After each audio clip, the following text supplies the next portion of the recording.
Alright, I'm going to show you guys how to take off a door handle on a 2022 Prius or Corolla. So this is the door handle, so you come in here,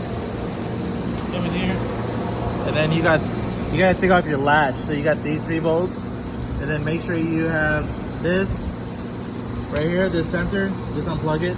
That's for the latch. So you gotta take these off real quick to get behind here.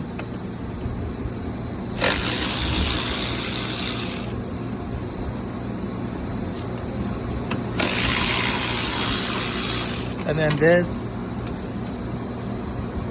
then the latch should just slide right down. And then if you can see in here, there's a bolt in here. There's a bolt right there. And that's to undo the handle that has it. And then also